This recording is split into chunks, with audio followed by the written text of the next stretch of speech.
Welcome to the Schuh Show. That's Rob Schuh. I'm Grant Cohn. We'll be here for the next 60 minutes talking 49ers. Niners fans are upset right now. Oh, some are. It's like a civil war of Niner fans right now. Some Niner fans are like, man, the the Rams just signed Bobby Wagner. What the hell are we doing? Other segment of Niner fans are like, we're still better than the Rams. We could sit on our hands all offseason, sign special teams and Travarius Ward, and still be the best roster in the NFC period, let alone the NFC West. Which side do you fall on? Are the Niners better than the Rams on paper?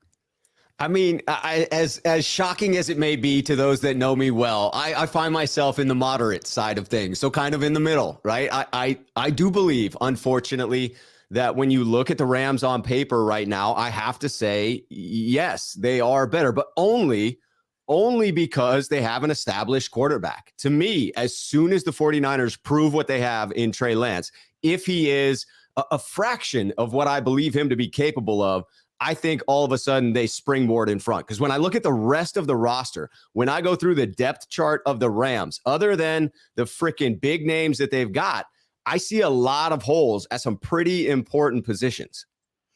Yeah, I'm starting to see some holes with the Niners too. I do think it's close. I think it's very close with these teams. But I got to give it to the Rams. It's hard to say the Niners are better when they haven't decided who their quarterback is. Right. I don't even know who their quarterback is. So you're right with that one. I feel like a big thing between these two teams is that the Niners matched up really well with the Rams. Like a lot of teams don't, but like what the Niners can do is just run on the Rams, right? Just at will. At least that's what they did during the 6-game winning streak, because that's so important. Now Jalen Ramsey isn't a factor. Now Aaron Donald isn't really a factor. Like you're just running on them 40 to 50 times a game and breaking their will. And they're not even built to stop that. In the past, it's like they didn't care. They were more concerned about beating other teams, and the Niners, they were so vulnerable to a team that was committed to the run. Now they have Bobby Wagner. So the Niners are so built on exploiting that soft center of the Rams defense, that linebacker spot, Troy Reeder. Well, now it's Bobby Wagner. And he's not what he was 5-6 years ago, but he's still better than whatever the Rams had last year. So I think the Niners' matchup advantage is not as stark as it was last year. I agree. And the failure to bring back Raheem Mostert, if he were to stay healthy for this year, really eliminates that extra weapon that they would have had to be able to take care of the Rams in that regard, to keep their edge in the run game. I agree. The Bobby Wagner signing seems to shift the I don't know about advantage, but at least even the playing field for the Rams in that regard, to remove the 49ers advantage in that area. When I look at it, I love the piece that Matt Mayoko did on one of his recent podcasts real quick. a few weeks back. Doesn't it seem like the Bobby Wagner move is directly for the 49ers? Doesn't it? It does. We have to match up better with the 49ers. All right, sorry about that. Go ahead. No, and that makes sense from the Rams' standpoint, right? I mean, one of the clearest obstacles for them to repeat as champions would seem to be within the division. It would seem to be the 49ers and their ability to beat them on a more regular basis. Right? I would think so, like more than once every 3 or 4 years. Absolutely. Yeah. Yes, it's very important. Seems like it would be Bobby Wagner against the Niners twice a year for a decade, so they can sort of project what he can do. Yeah, he seems to have fared well up there. You were talking about what Matt Mayoko put out, though. It was very interesting, sort of weighing the it was two different, I mean, very similar roster building strategies. Both like, hey, we're going to invest in a ton of top of the market deals. We're going to have like 6 or 7 dudes on our team that are paid top 3 at their position. But the big difference in the rest of the roster is the Rams go 1 or 2 heavy contracts more than the 49ers, and then fill out the remainder of the scrub of the roster with scrubs and journeymen and people who want to chase a ring. And it's a viable strategy in that regard. But they have eliminated the middle class. They have eliminated those contracts that are in that like $3 to $8 million range on an annual basis. And the Niners have a few of those players there. Some of them arguably at positions that are not of need, but it does provide to me a deeper roster. So for LA, when I look at it, I look at the offensive line this year as their biggest weakness. And it doesn't seem like they have any names on there that will patch the holes that they gained in losing some of their key players this offseason. That's so funny because I look at the 49ers offensive line as their biggest weakness. So they're very similar in those ways. I mean, they are. Again, they're very close. And if someone were to say the Niners had the best roster in the NFC, you could argue that. You could certainly argue it. I mean, especially if you have faith in Trey Lance or Jimmy Garoppolo. Yeah, or Jimmy Garoppolo. Or Debo. I mean, really, frankly, like this team could have won, could have, should have, would have won the Super Bowl last year had they rode the best player in football just a little bit harder. Just a little bit. I mean, like giving the ball a little bit more. I mean, One or two honestly, more times. I'm thinking they probably could have done it even with an injured, nine-fingered, one-shouldered quarterback. They probably could have won the Super Bowl. So, yeah, I mean, yeah. So possible the Niners are the best team in the conference on paper, but I see the Niners could gain back that advantage that you're talking about losing if they are able to, at some point, some way, somehow secure a bookend edge rusher for Bosa with that suspect offensive line for the Rams. I honestly feel like it could shift to the Niners. If you can, get in Stafford's face, he's a different quarterback. And that's what they did in Week 18. I mean, right. The Niners were pretty much on the ropes, about to lose, have their season go down in flames, and then they just kept sacking Stafford over and over. And he bailed him out. Yeah, it's going to be interesting. It's definitely going to be interesting. This Bobby Wagner thing's even things out a little bit in terms of the matchup. All right, I have a question for you. Is the Rams roster building strategy sustainable? I feel like they make these moves and Niner fans kind of just scoff, like, well, you can't do that overnight. It's just not. It's going to catch up to them. And like they just have a ring. Now they're champions.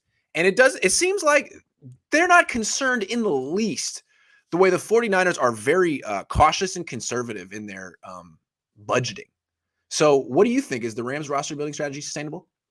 Let me say first and foremost that I am not one of those guys that says, oh, the salary cap is a myth, right? No, it's not a myth. It's very real. It's just a framework of rules that exist that you have to operate within. But within that, you can get extremely creative about how you operate within it. And so there are conservative approaches, which it would seem the 49ers on some respects are following this offseason. And then there are the Rams where it's like, hey, let's blow it out of the water. Let's do this thing. Like, forget about what we need something, go get it. Screw those draft picks. Mm-hmm.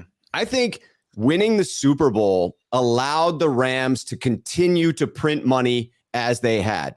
I really do believe that gave them the freedom to continue swinging for the fences. Because if they had lost to the 49ers in the NFC Championship game, the storyline would have been they overspent, they overcommitted. Now they've got their backs up against the wall. They've won nothing. But because of a few plays here or there, they win that game. They go on to win the Super Bowl. It now gives them the freedom. Sean McVay is freaking Superman in the LA market. He has the right to do whatever he wants because he proved his strategy to be a winning one.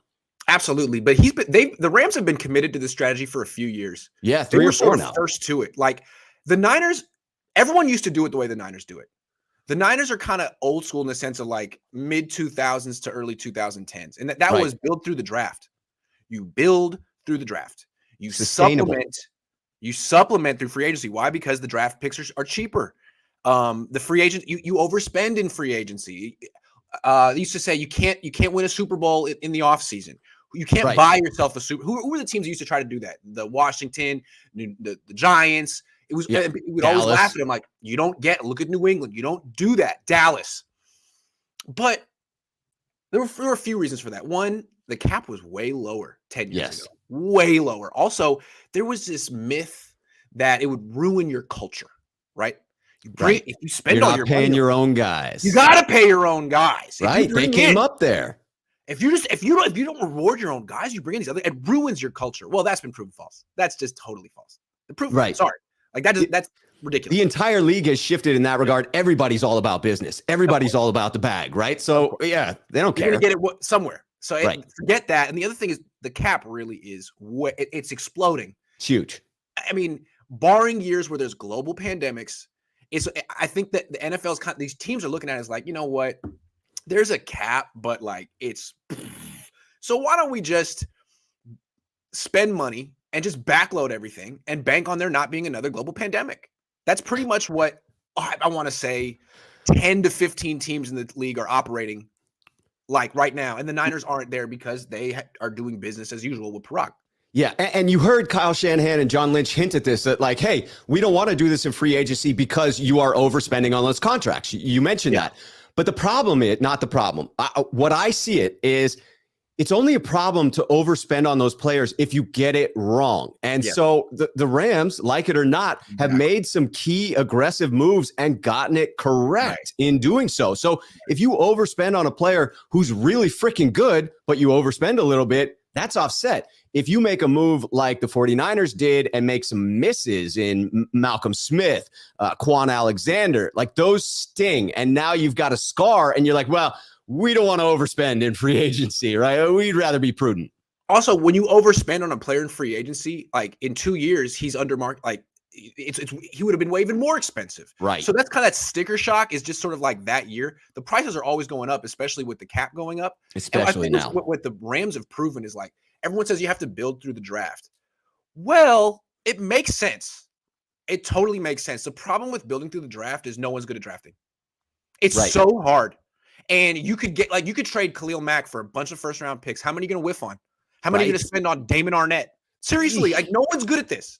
No. Some people are better than others, but there's a lot of misses involved, even with the best teams. And I think the best teams just want a lot of picks so they can miss more often. That's right. Take more shots. With the Ram show is like, look, we're going to spend our assets on people we know are the truth. Jalen Ramsey, Matthew Stafford. We're not going to like the Niners are over here being like, yeah, we believe in Trey Lance. Whereas he can't play yet. But we believe in him. Like, well, you know, the Rams didn't do that. The Rams don't mess around. They get guys they know are proven, and they're like, screw these draft picks, dude. We'll get a bunch of day 2 and day 3 people and supplement. And if you spend 2 first-round picks to go trade for someone that's a proven commodity, and you were going to miss on one of those first-round picks anyway, now you have ended up with that solid player. True, you're now paying a veteran salary to that player instead of a rookie wage contract. But again, you know what you have in that individual. Sorry. You don't have freaking Javon Kinlaw on your team. You know what I'm saying? You don't have Mike McGlinchey on your team. I'm just saying. Even people that like Mike McGlinchey be like, yeah, I mean, if you were a 3rd round pick, you wouldn't be mad. Right, of course. Right. Even if he were a late first round pick, if he were end of the first round, I wouldn't be mad. I'm not mad to begin with, but I would be more pleased if he were a late first. Yeah. All right, let's move on. So why do you think the 49ers haven't made any splash moves? Although Travarius Ward, one of the top cornerbacks on the market, that was borderline splash. It was a ripple. Borderline. I see this as, you know, a situation where the 49ers are acting conservatively. I truly believe that they said to themselves, we're sort of in this wait and see mode. We are going to confirm what we believe to be true. We believe that we are a very talented roster. We believe that we will be able to compete for a playoff spot regardless of who we start at quarterback. And we believe that we have found a future star in Trey Lance. If he is who we think he is, he's going to be what propels us to the next level, right? You could argue, right, the splash move was Trey Lance last year. It just didn't get to play out until this season. But to me, it screamed of a team that just wants to trust but verify. Trust that you have the right quarterback. Trust that you have the depth. But let's verify it first before we push all our chips in the middle, because then we won't have any moves. If the Niners are wrong about Trey Lance, they're already hamstrung. They are already without some serious assets. If they spend the rest of their assets trying to prop up Trey Lance, then it could be game over. I totally agree with you. I mean, they're hedging their bets. Instead of going all in with Trey Lance and saying, we're going to give him the best chance possible to win the Super Bowl now, they're saying, well, we like him, but we don't know that much about him. Right. And so we're going to hedge. And that didn't upset me. I don't care. But I mean, what bothers me about it is like, well, if you really want to evaluate him, shouldn't you give him the best chance to be successful? He's 21. He hasn't played in a while. Like what he really needs is Laken Tomlinson or someone better, Tom Compton or someone better, Raheem Mostert or someone better. Instead, he has Jimmy Garoppolo breathing down his neck. That's what you spent $27 million on? His replacement? I mean, come on. Like, that doesn't seem fair.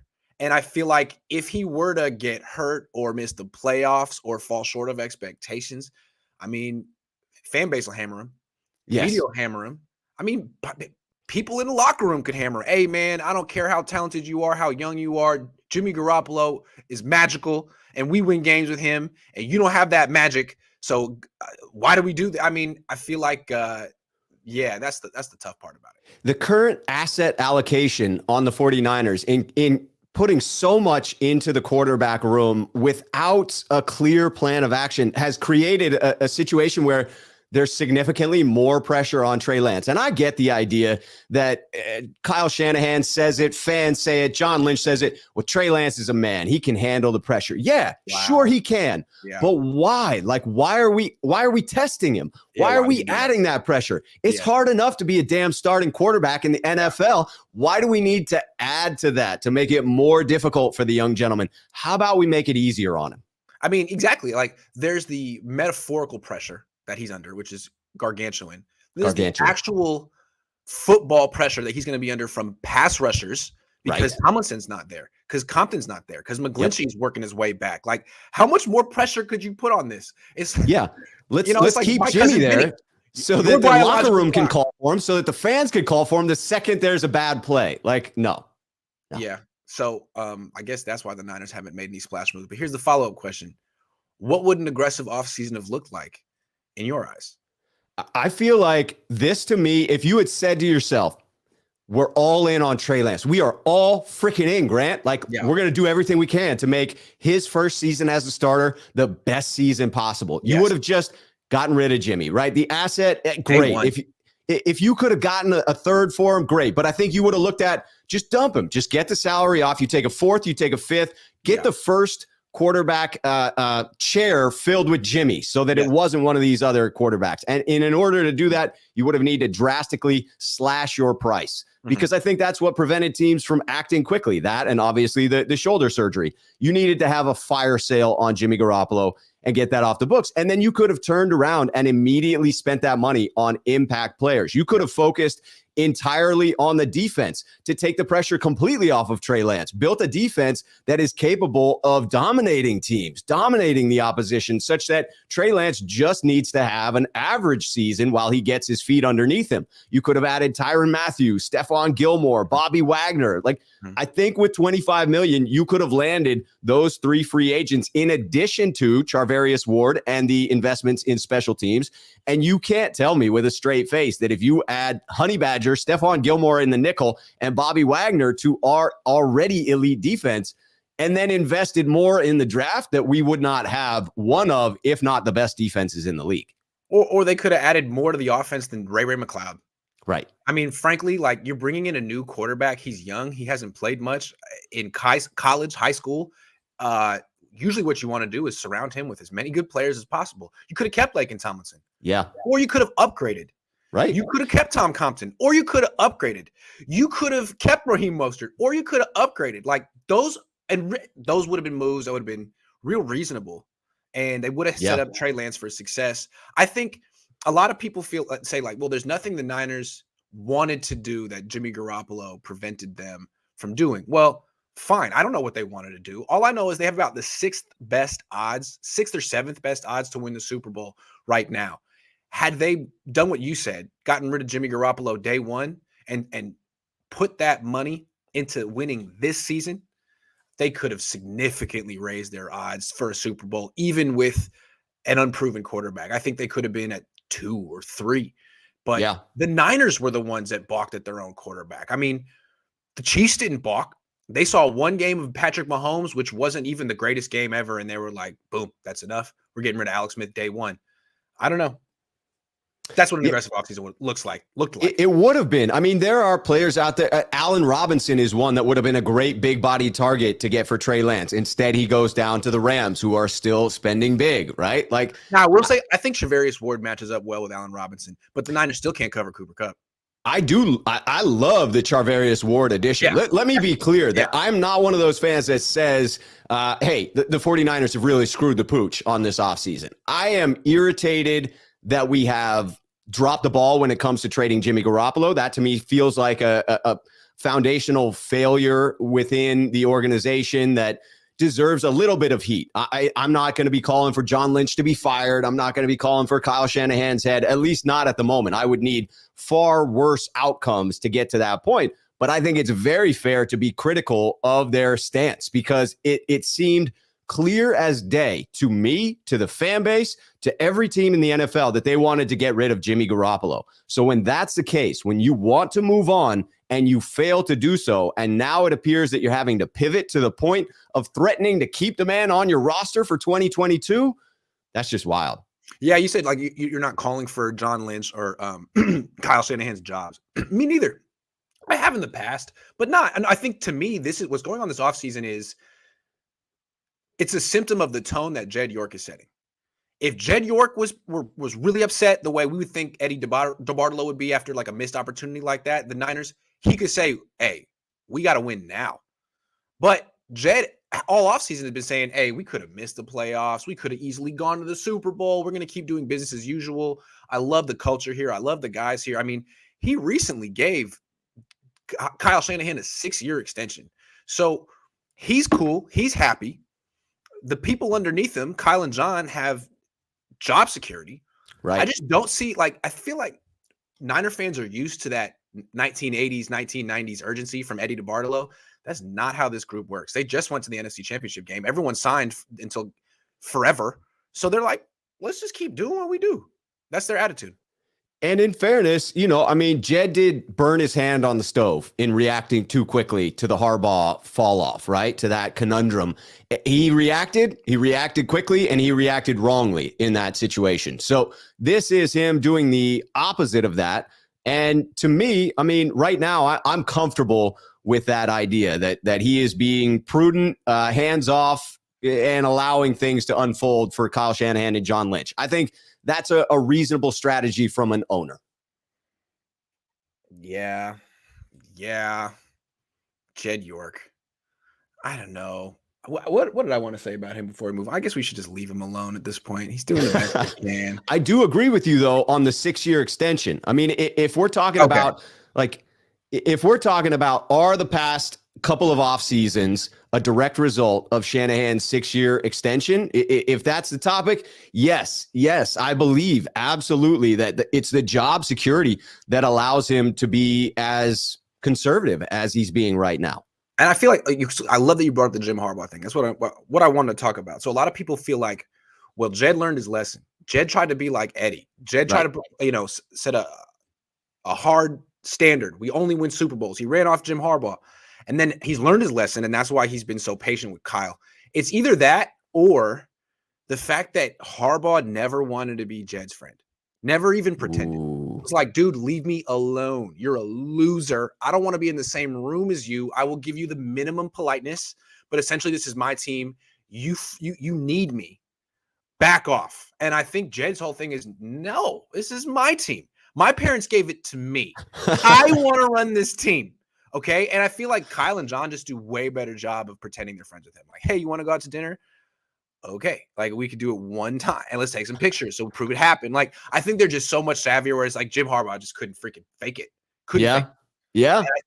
They include Jed. Jed feels like he's cool. Oh my God. John Lynch and Kyle Shanahan like me.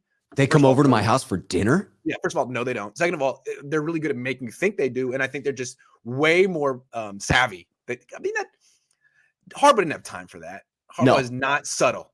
No, Harbaugh is not subtle, and he didn't care. I mean, if you reverse this, if you take the case of Matt Rule right now, you're looking at someone who does not have that comfortable nature in his job security, right? I mean, he is on the hot seat, and he's potentially the last target to make the trade for Jimmy Garoppolo, right? The hope is the heat underneath his butt gets hot enough that he's like, Jimmy G, you're my man. That's a different level of desperation. Mike 209 says Niners might have free agent PTSD. For every D Sanders, there are Nate Clements and D Ford. You know, the Niners, I mean, they made some all-in aggressive moves in 2019, coming off 2 straight playoff misses. I'm telling when they get desperate, they will make moves, but coming off a Super Bowl, NFC Championship appearance, it seems like they're thinking, we got this. We're good. Yeah, maintain. We just need better luck. Jimmy Garoppolo, when you're smart, they knew there was no trade value, so they kept $26 million and surgery. Do you think he's going to get that $27 million this year? Jimmy. I am foolish enough to believe that he still gets traded, Grant. I still believe that there will come a team that pays more than they should and, yes, takes on that salary. You know what team I think that'll be? The 49ers. Ooh. Mark unexpected turn. Adam oh, you guys are doing this. Okay, so this dude paid $10 to do an April Fool's joke. Gotta love it. Adam Schefter to the Panthers, true or false? Thanks, Mark. Good try. Lynch, Kyle thrown in the towel after the Rams Super Bowl and moves. Have they thrown in the towel? No, I really feel like ever since Kyle and John got those extensions, they've been planning for 2023 for some reason. That's their year. They're like, oh, we got 6-year extensions? Okay. We are now on the 4-year plan. Let's not rush it. Like, that's Jed's fault. There's not enough pressure. The YT microphone got me bad today. Fake news 4-1. I don't get it. Okay, let's move on. In your opinion, what is the 49ers' number one goal this offseason? And I think, explain to me why you're picking what you're picking. Yeah, this to me is an interesting one.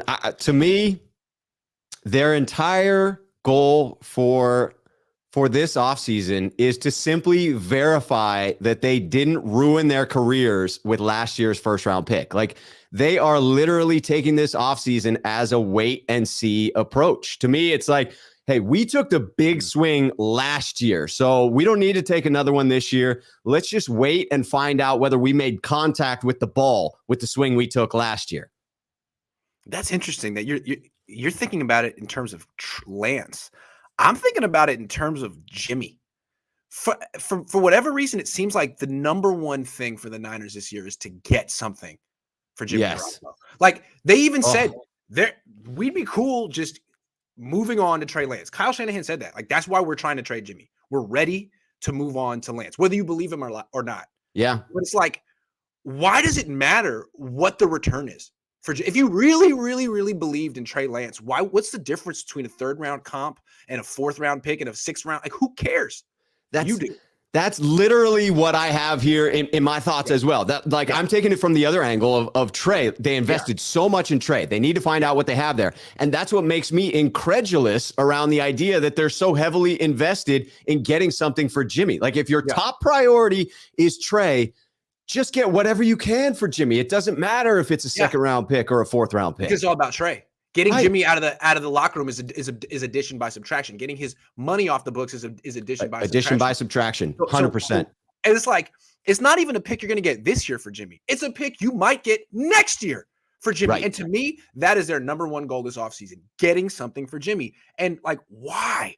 You could say because they secretly don't believe in Trey Lance. That's possible until they show us that they believe in Trey Lance. Telling us that they believe in him isn't that. Or this is just petty ego stuff. I was going to say ego. You know what I'm saying? Like, John Lynch is not a businessman. He is a competitor, and he is in some type of I don't want to use a pissing match with Jimmy and his agent. And he wants to win. He wants to win, and he feels like they played dirty with that late shoulder surgery. Right. So now he's going to do what he needs to do to win, which is, I'm going to keep you on the bench all year. We don't care. Jed York already said he'd pay $27 million to keep you around. So now you get $27 million, but you don't get to play in your contract year. You're a backup in your contract year. Good luck getting your next contract, Jimmy. But again, like, that's spiting your own. That's that's hurting your own team. You really want that cutting off your nose to spite your face. That's the one. You really want that. You really want someone. I mean, I'd be a malcontent in that situation. A contract year. You won't even cut me. I have to stay here. Yeah, the money's good, but you're ruining my future prospects. That's what I feel the Niners' goal is, some type of like competition with Donnie and not losing that war that has been going on for 2 years. It was the number one goal last year too. It's this, now it's become this slow moving game of chicken. This reference is going to go over the heads of all of your younger listeners, but it's like the original Footloose, where you have two tractors slowly but surely inching towards one another in a game of chicken. And you just don't know who's going to blink first. It makes zero sense to me that the 49ers are serious about keeping Jimmy Garoppolo on the roster for 2022, right? I don't buy it. I don't believe it's going to happen. I get angry when I think about it. And I still have to acknowledge it's a damn distinct possibility, Grant. Yeah, and the reason I think it's going to happen is because I hate my camera so much. But the main reason I think it's going to happen is because I don't think the Niners have the guts to take the loss. Right. Taking the loss would just be guts. I mean, come on, I hate this. I paid $100 for this, dude. It's supposed to be 4K, and it never knows where my head is. I'm right here. Dude, what is going on? Who do I have to call to make this work? Unbelievable. It's just people can't. Oh, there I am. I'm just people can't see me. I'm like Tupac. You just can't see me. You're too handsome for that camera. Granted, can't take it. What was I talking about? I don't even know, man. Jimmy. Probably Jimmy.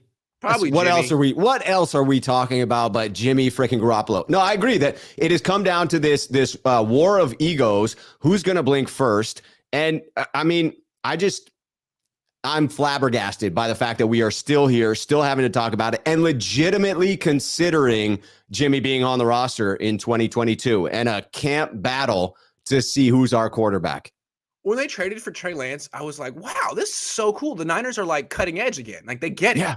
That you can win with a young quarterback. You can have a young quarterback and take advantage of the rookie wage scale and put a bunch of good players around him, and you can do it. And they're like, no, actually, we're gonna do this. We're in 1987. We're gonna keep two quarterbacks. Like, who else does that in the salary cap era? No. We want to spend freaking $35 million on two quarterbacks. Neither one we're super excited about. Meanwhile, the Rams have a Super Bowl winning quarterback making $13 million this year.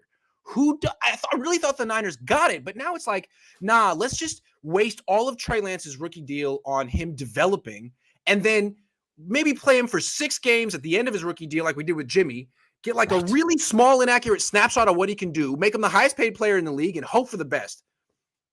That's what they do.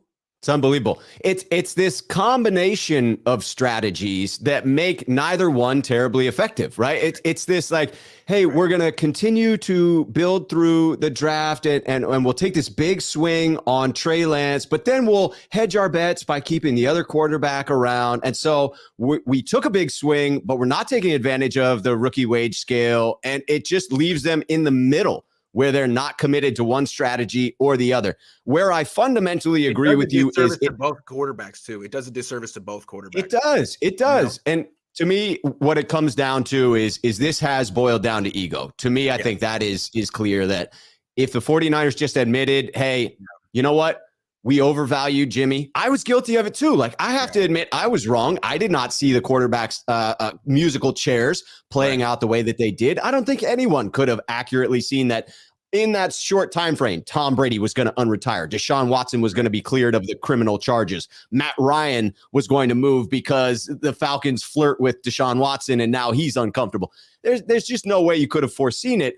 And as soon as things started to move quickly, you had to pivot. You had to lower that asking price and get Jimmy out the door, and they failed to do that. So to me, this is now ego. You just got to admit you made a mistake, you overplayed your hand, and get out from under it. Yeah, and this is where the owner steps in. This is where Eddie D were to step in and say, you know what? You wanted, you messed up. I'm not firing you, but cut Jimmy now. Cut Jimmy now. And this would have been weeks ago, but cut Jimmy now. Sign a backup like Tyrod Taylor. Get a good backup, not a $27 million backup. Move on. Yeah. You need to play for right now. It's not about getting a pick next year for Jimmy. That's off the table. I'm the owner. I'm setting the agenda. But Jed's not doing that. Jed's happy. Yeah. You got to end the circus. I mean, I look at Kyle Shanahan the morning of on the coach's breakfast. I see the hungover face that man had. I mean, those red eyes. That dude was feeling it. And I'm guessing the heavy drinking is as a result of knowing what kind of questions he's going to face, because it is still a circus in San Francisco. End the drama, get it over with, and let's get back to talking about some normal things. I agree. Damian says, why are we holding Jimmy for a second or third round pick if our track record drafting early in round is not good? We should be asking for a 5th round pick or later. That's where we have success drafting players. Ask for 5 5th round picks for Jimmy Garoppolo. It would just be a big inside joke to Niner fans. Everyone would get it. Everyone would find it hilarious. 5 That would be great. Matthew says, just good enough to make the playoffs, just good enough to not get ridiculed by his family. No real desire for a Super Bowl. Jed is the lowest common denominator. I hate to say it, but my brother tweeted it like a week ago, and I felt it was so succinct and accurate. The Niners went from being a football, I don't know what you would call factory that sort of captured the imagination of the entire country for decades, to a money printing bottom line business that really profits off of what they used to be, which is kind of bleak. I wish that wasn't the case. I see it a little bit differently in that I think it's not to the commenters, to Matthew's point here. That's more of a reflection of ownership than anything else. Sorry, go ahead. Yeah, no, I agree that it is a reflection of ownership. I think that the differing opinion for me is that it's not a lack of desire on winning for Jed. I think it is ineptitude. That's my belief, is that he doesn't know the right moves to make. He doesn't know where to insert himself. And so in that regard, I'm glad that he's recused himself from most of the football operations. I like the word you used, desire. I'm going to put it differently. I think Jed does want to be the best. I think he wants to be the best. Yes. I think Eddie needed to be the best. That's an important distinction. Like we lost the NFC Championship game. I'm insecure about it. This is awful. Whereas Jed is like, this is freaking great. We're so close to being the best. And I think it's like more of a deep-seated insecurity, which fuels you to be a competitor. Yeah. I need to be the best. There is a difference between saying, we lost the NFC Championship game. All right, what do we need to do in order to get over the hump? Between saying, and then saying like, hey, we lost in the NFC Championship game. Like, dude. Yeah.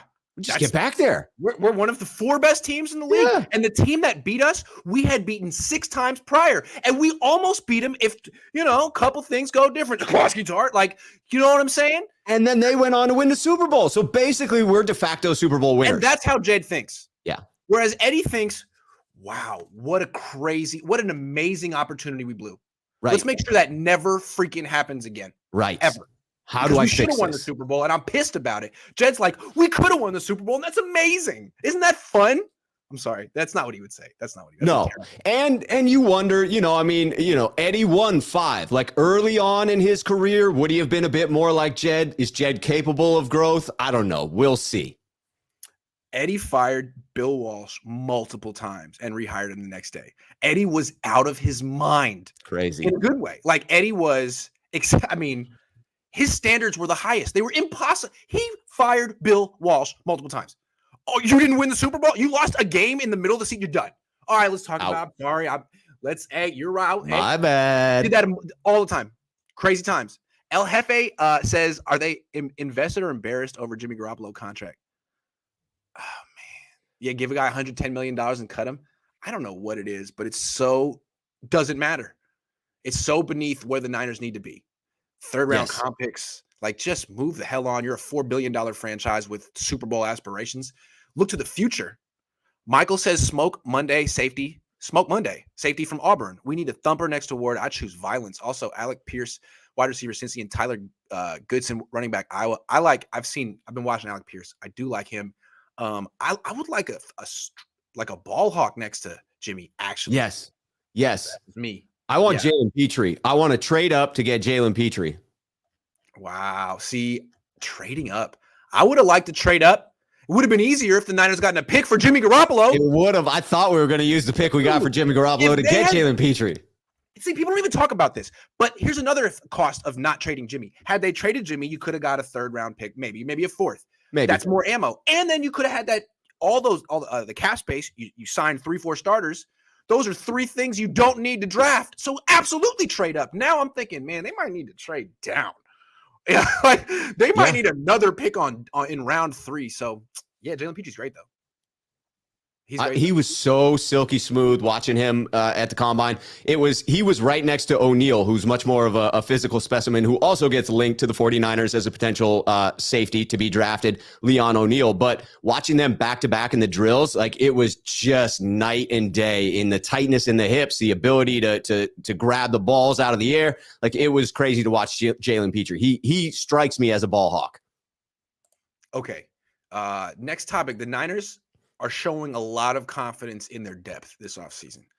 Aaron Banks, Jalen Moore, Colton Kivitz, Justin School, Talanoa Funga, George. A lot of guys you look at as quality depth pieces. The Niners are like, not only are they that, these guys people are going to emerge. There are going to be quality starters who are going to emerge out of this scrum.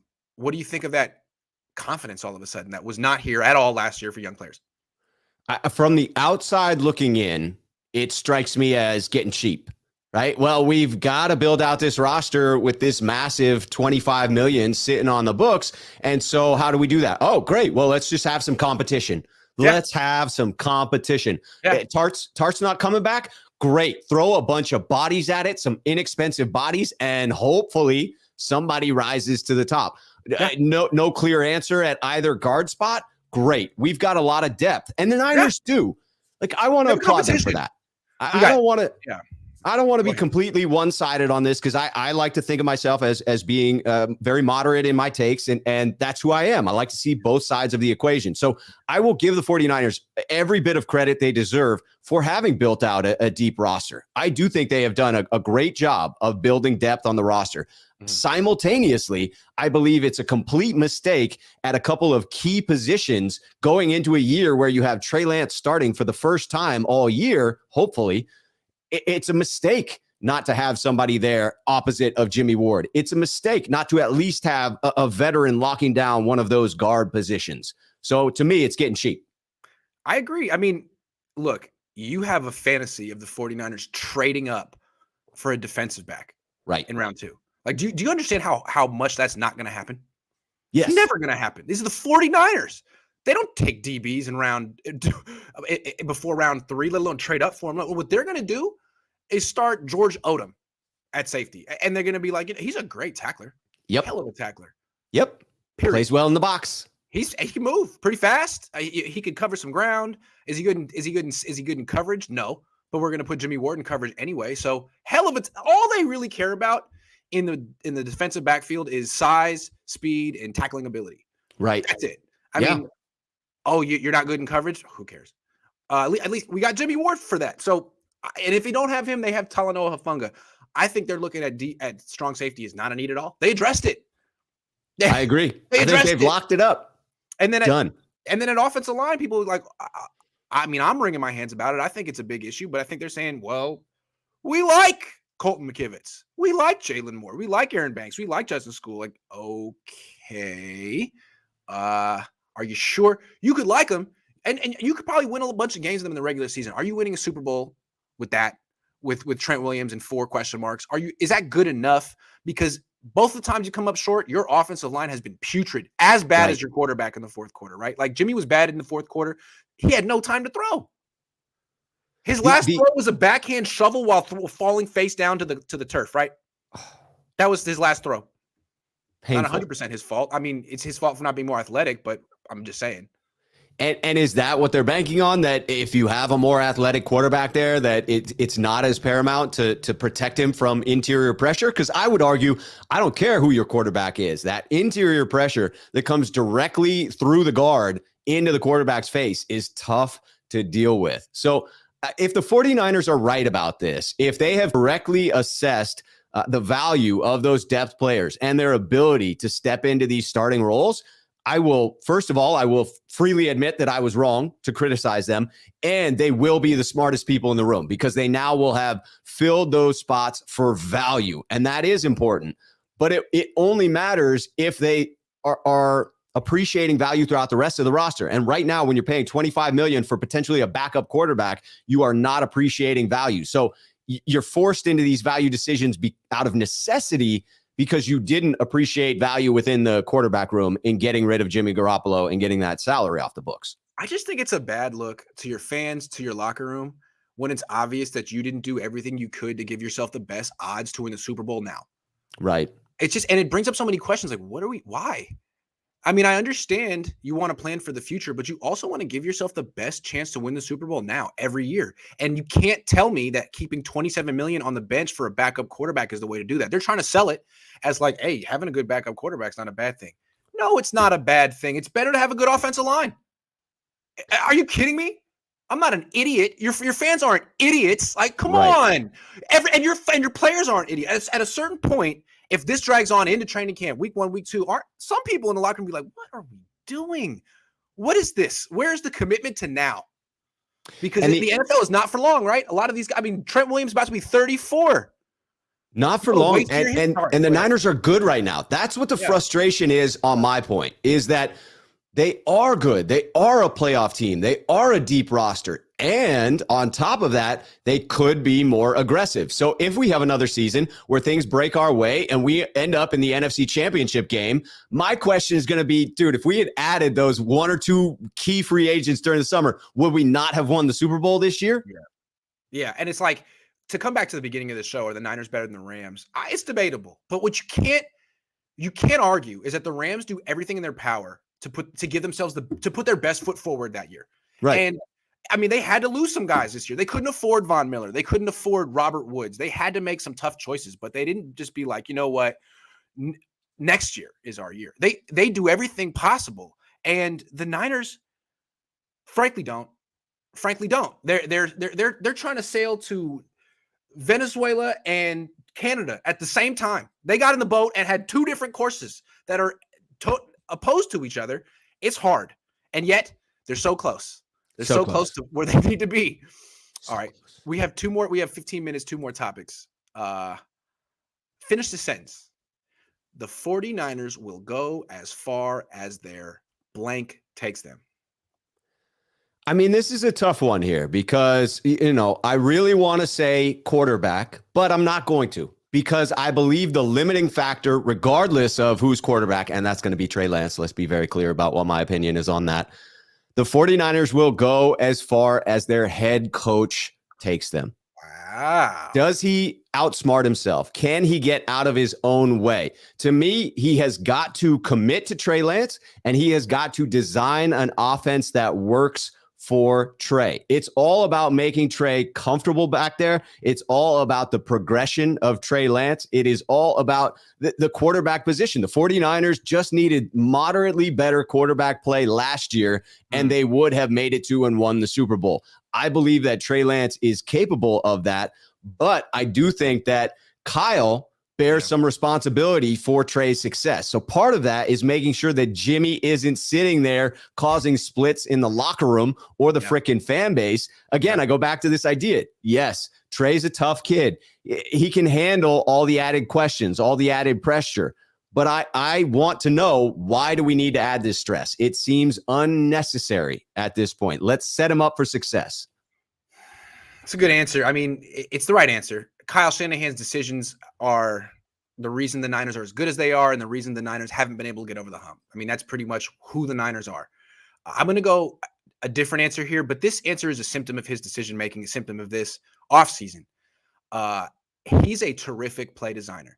I have a feeling with an entire offseason, him dedicating his brain power to the Trey Lance offense, he could come up with some really cool stuff.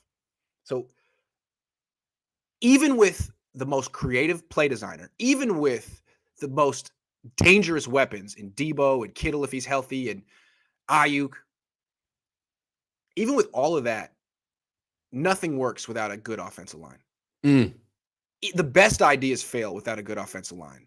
The best playmakers can't get the ball without the best quarterbacks get hurt without a good offensive line. Or maybe you don't need a good offensive line, but if you have a bad offensive line, it can undo everything. And the Niners made a decision to downgrade their offensive line this year. They just did. That's a fact. I mean, I don't understand why. They just did. Like they lost two starters and brought in Ray McCloud. And they're like, we're just going to bank on some backup stepping up. Well, that's what they did in 2020. And I think some people feel the reason the Niners weren't good in 2020 it was all Nick Mullins' fault. Well, Jimmy got hurt. Jimmy wasn't there. Why did Jimmy get hurt? Because the offensive line was freaking a joke. It wasn't all Jimmy's fault, because then Mullins got hurt too. I mean, if you go back and look at teams that gave up the most quarterback hits, the Niners were up at the top of the league. That's not the quarterback's fault. A lot of people blame the quarterbacks. A lot of victim blaming in 2020. The quarterback should have got rid of the ball quick. No, offensive line freaking matters. And the big problem in 2020 was no center. They had no center. They had a massive liability at center. Massive. And that had a negative effect on the entire offense. Now they should be solid at center, but what's the situation at left guard? What's the situation at right tackle? If they're solid there, they'll make it to the playoffs. If they have good players at right tackle and left guard, they can make it to the Super Bowl. But my question is, do they have a playoff caliber offensive line right now? I don't think they have a Super Bowl caliber offensive line. Do they even have a playoff caliber offensive line? How many quarterbacks will get hurt behind this year? I hate to be that guy, but that's what happened just 2 years ago to with this team. And how confident can they be in what appears to be their assumption that Aaron Banks will be the presumptive starter at left guard? He didn't crack the starting lineup last year with an underperforming Brunskill at right guard. Part of the reason he didn't crack the lineup was around this idea that, well, once he got injured in training camp, he was never going to get enough snaps, enough practice reps to ever really climb in the depth chart. So he sort of got locked in as a backup there. Okay, great. So then where did you have enough film, enough views of practice reps to decide that going into this season, he's our starter? Like, he couldn't crack the but now we're good. Like, yeah, he's magically improved. So I think it is a leap of faith. I feel like the 49ers deserve some patience from the fan base in the fact that they have put together a competitive team, that they have shown they can develop some players. Offensive line is not necessarily the room I would point to as a shining example of one where they have developed players, but I give them a little leeway in that decision. But I'm going to be hypercritical of it because they didn't invest much. I just feel like most people are going to say the Niners are going to go as far as their quarterback takes them this year, which is kind of unfair. I mean, maybe it was unfair to Jimmy last year, but you spend your first round pick on a quarterback and put him on the bench. You spend $27 million on a quarterback and put him on a bench. Like, how is that giving either quarterback the best chance to succeed? If Trey Lance misses the playoffs and gets sacked 50 times, I mean, was it his fault that the Niners missed the playoffs, or was it the fact that they just decided to get worse on their offensive line? I still don't understand why they think that the best way to transition from a veteran quarterback to a first-year starter is to make the offensive line worse. Who does that? Everyone makes the offensive line better for a first-year starter. He's going to struggle. He's going to see things he hasn't seen before. He may not get the ball out as quickly. He's going to, bring back Laken Tomlinson. What? He never missed a game. I mean, yeah, I thought he was kind of overrated, and maybe you'd like to upgrade, but not downgrade. Right. So that's the thing that, I mean, that's the key. I do wonder in preaching patience, in saying that I have faith in the 49ers and their ability to make some intelligent decisions along with some boneheaded ones along the way. I do wonder if they will have not a slew, but a fair number of free agents that they sign after the compensatory draft pick formula plays out, right? I believe that cutoff this year is May 10th. There'll be a bunch of veterans still sitting out there in free agency on, May 10th when that deadline hits. It'd be interesting to see. What's that? Why are you so right about this? Damn. I don't know. But I could see them bringing in somebody because they are winning the compensatory draft pick formula right now. I mean, they got like a 4th, 5th, 6th, 2 7ths. It's pretty good. So let me amend my answer from earlier. The number one goal from this offseason is to maintain their compensatory draft pick advantage over the rest of the league. It's paramount. Charles says, Jed, call Eddie D. Oh, man. I don't think they talk as much as they would want you to think that they do. Those are some egos right there. Michael says Verone McKinley would be the more ball hawk style safety, but Jimmy would need to play more in the box, and I'd rather him not because he can get hurt. True. That is fair. That is true. I like Jimmy in coverage. Seahawks signed Cap. Haha. Not today. Wouldn't it be funny if Kaepernick got signed today of all days? People are like, no, I'm serious. That really happened.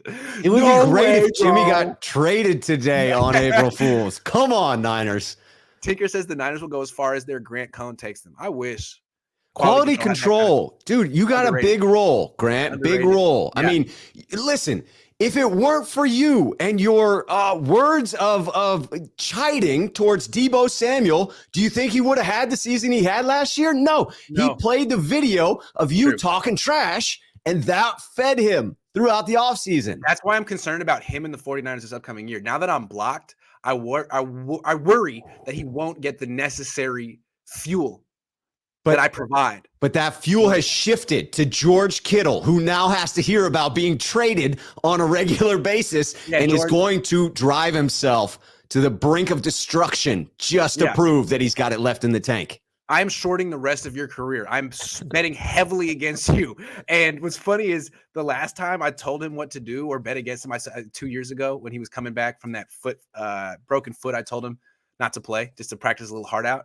He called me out. He was like, oh, you told me not to. Well, I'm going to play my little heart out for you. So you know what? Do it this year, buddy. Do it. Come Do on, it. George. Prove me wrong. Do it. All right, last topic. Do you think the Niners will go offense or defense with their first pick? Now, their top pick is 61. They could trade up. We don't know when their first pick, or they could trade down. We don't know when their first pick will be, but whenever it is, do you think they'll go offense or defense, and why? I looked back and I tried to see the trend, and I thought to myself, well, the trend is defense, right? And no, it turns out it's pretty even when you look at the totality of first round picks, or even just shrinking it down to their first overall pick. So first rounders, you obviously started with Solomon Thomas and Reuben Foster. Then you got Mike McGlinchey, and you got Nick Bosa. Then you got Javon Kinlaw and Brandon Ayuk, and obviously ending last year with Trey Lance. So you can't really spot a clear-cut trend there. I mean, it's obviously something that's always said about the 49ers is they like to invest in the defensive line quite heavily, and that has borne out over the Shanahan-Lynch tenure. They already spent this year's first rounder on offense. Therefore, in Trey Lance, my prediction is that they will go defense. I see it specifically that the 49ers either go edge rusher or safety. Those are the two positions that I feel are the most likely. And I think it's because, to me, the Niners need an impact player with that first pick. And I believe that they would get substantially more impact from one of those two positions than they could from, say, an interior O-line pick. Yeah, I mean, the Niners spent their top 3 picks last year on offense. So you could think, Trey Lance, Aaron Banks, Trey Sermon, they're probably going to go defense here. Right. I don't like it. I don't think they should go defense here. I mean, first of all, most of their signings this offseason have been defense. Fair point. Ridgeway, Burks, Odom, Hyder, Ward, Denard. I mean, on offense, their offensive addition is Ray McLeod. That's it. They lost Tomlinson, Compton, and Mostert, added Ray McLeod. That's it. And again, you're bringing in a new quarterback. Yes. He's never been a starter before. He started 1 year in college. He started 1 year in high school. You might want to help him. I know you tried with Aaron Banks and Trey Sermon, but I'm saying, you might not want to stop there. I really think that they should probably spend their first pick on offense, and then they got 2 picks in round 3. One of those should be on offense too. They could probably justify spending all 3 on offense. Now, they do need a starting safety, but they're going to say that's George Odom. They do need a starting nickel. Maybe they'll get that, although they may think that's Emmanuel Mosley. They may think that's Deommodore Lenoir or Emmanuel Mosley. Honestly, if they could get a wide receiver who could get down the field and 1 or 2 offensive linemen, I couldn't be mad at it. I mean, it's exactly what they freaking need. But part of me feels like they're going to do what you're saying. It's like, nah, we went 3 offensive linemen last year. We're not going to really pivot or react to what's in front of us. We're just going to keep building the way we build. So let's go. Let's get an edge rusher. Yeah. And it's like, okay, I mean, they need an edge rusher. Sure. That's an important position. Great. Hard to knock it. But at a certain point, are they ever going to give Trey Lance any help or consideration? Like, hey, man, you're on your own, bud. It's a cold world out there, buddy. Sorry. I don't know what you're expecting. Cold damn world out there. Sorry. What? I don't know. I mean, you don't want to, if BPA at 61 is edge rusher, so be it. I'm sure you can get a really good one, but that's the question mark, because Kyle Shanahan admitted as much at the coach's breakfast, and maybe he only admitted it because his head was clouded by the immense hangover that he had. But he did say that, well, it's not ideal that the draft comes after free agency. It would be better if you could draft first and then go free agency, because then you could draft best player available and take them no matter what, and then fill the rest of the holes with free agency, because then you can go out and overpay for the positions that you want. But instead, with the order of operations as it currently stands, he sort of laid it out as, well, you got 22 boxes up there, and you got to make sure that you have checked those 22 boxes, meaning that you have 22 starters on offense and defense. I feel like the 49ers have, I don't know, at least 3 question marks in boxes when you put up those 22. Yes. And that's going to limit their ability to go best player available. I think they're going to have to jump around and grab the players that they want at positions of need. And that means that they're not going to have the fortune of allowing the draft to come to them. They're going to have to go and attack the draft. And oftentimes what that means is you're not getting value. You're not getting that guy who fell 15 slots and is now an enormous value for your team. No, you're reaching for the dude that you are scared you're going to miss out on. Right. You're reaching for the offensive tackle at the end of round 2. Right. Because you don't know what to do at offensive tackle because you couldn't afford Lyle Collins. Like, knowing damn well that most good offensive tackles are off the board in the first round, you're hoping you can get a guy that no one else saw at the end of round 2. Or You are reaching for a guard that probably should be going around 4, like you did last year with Aaron Banks. That's what everyone. I mean, everyone's when the Niners took Aaron Banks, they were like, day 3. Hey, the Niners, they're a good team. They must know. But wow, that's what everyone said. So you could do that too. It seems like everyone's saying there's a historically good wide receiver class this year. That might be dried up by the end. Like that's the tail end. Could be 61. Maybe you should take the best wide receiver available. Nothing wrong with that. Your best wide receiver now plays running back half the time. If they had gotten a second or a third for Jimmy, I felt legitimately confident that they had enough draft picks to address their areas of concern. Because I do believe that they have 3, you could maybe argue 4 areas of concern that if they don't address in the draft, they will have to double dip back into that free agency pool. And maybe that's their plan. Maybe they say to themselves, May 10th, that's the deadline. As soon as that passes, we're going to get some of those cheap guys. We're going to get some of those guys that are still out there, and we'll make do. But to me, I guess I go the route of defense in the hopes that those are deep enough positions where they won't be reaching at that point, where they'll still have multiple players available who could be impact players. And if they do go for a position of need that you might argue is the biggest position of need, if they go, hey, we need a guard, we need somebody who might be able to transition to play center when Alex Mack retires. If you do that at 61, it does feel like you're reaching. Unless, one of the top guys has fallen at that point, it feels much better to get one of those guys in the middle or late 3rd round. And so to me, that value for the 2nd round pick has got to be an impact player. You dipped the chip, you took a bite, and then you dipped again. You can't be caught double dipping out here, all right? Enough. You dipped again. Just eat the chip and be done with it, 49ers. That's the lesson for today.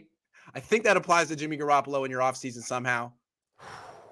Thank you very much for watching, everyone. I think Rob's going live like right now. No, Rob is not going live today. Rob has friends in town, and Rob is going to take some personal time. Rob needs a little me time. Yeah, me too. I'm on me time to an undisclosed location. Rob, thank you. Have a great time doing your time. Always a pleasure, sir. Time too. Adios.